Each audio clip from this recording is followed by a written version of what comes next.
Pas facile pour les maires des petites communes d'acquérir et de réhabiliter un bien immobilier. La solution est de faire intervenir le PFL pour le portage, le suivi et la maîtrise du foncier. Ici, à Urquit, cette maison abandonnée depuis 30 ans a fait l'objet d'une procédure spécifique. Le maire de la commune a demandé à l'EPFL de procéder à l'expropriation du bien après déclaration d'utilité publique auprès du préfet. Le but étant d'acheter, de réhabiliter et de créer 2 logements sociaux grâce à une opération tripartite. Le PFL portera ce dossier, fera l'acquisition,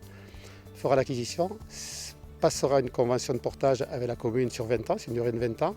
Et ensuite, avec la commune, on signera avec un organisme porteur dans lequel nous avons déjà engagé des démarches, c'était le PAC, enfin Solia maintenant, Solidaire Habitat, qui réhabilitera et qui devra réhabiliter cette maison et également la louer en tant que logement social.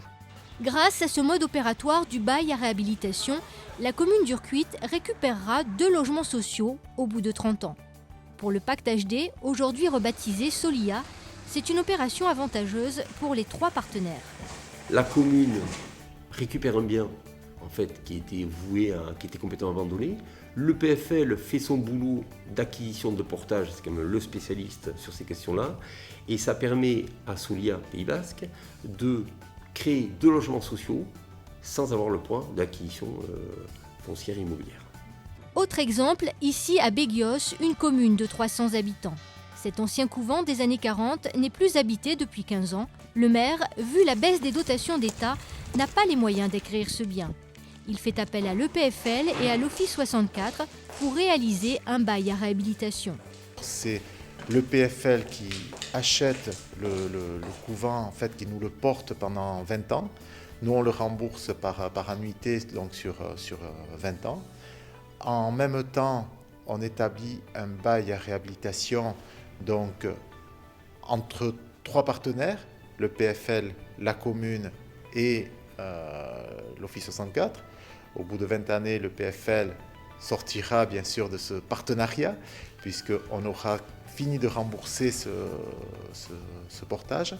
Et ensuite, nous, on continuera avec l'Office 64 pendant encore de longues années, puisque le bail à réhabilitation sera fait pour une durée de 50 ans. Les travaux devraient démarrer à l'été 2016 pour y créer 6 appartements. Et nous, ce qui nous tenait à cœur, c'était la possibilité de faire du logement pour personnes âgées dans cette maison. Et grâce à l'EPFL, ils nous ont aussi aidés dans ce projet-là et nous ont dirigés vers des organismes qui pouvaient nous suivre sur ce projet, et en l'occurrence l'Office 64 qui a accepté de venir nous aider sur ce projet. Pour l'Office 64, intervenir en milieu rural, c'est aider les communes à garder un patrimoine auquel ils sont attachés. Le bail à réhabilitation est surtout un outil indispensable.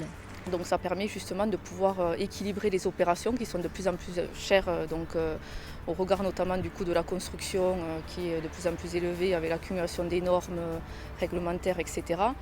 Ça nous permet de pouvoir sortir les opérations avec des loyers effectivement qui restent bas malgré ces contraintes du coût de la construction. On a des loyers en milieu rural, des plafonds de loyers qui sont très bas.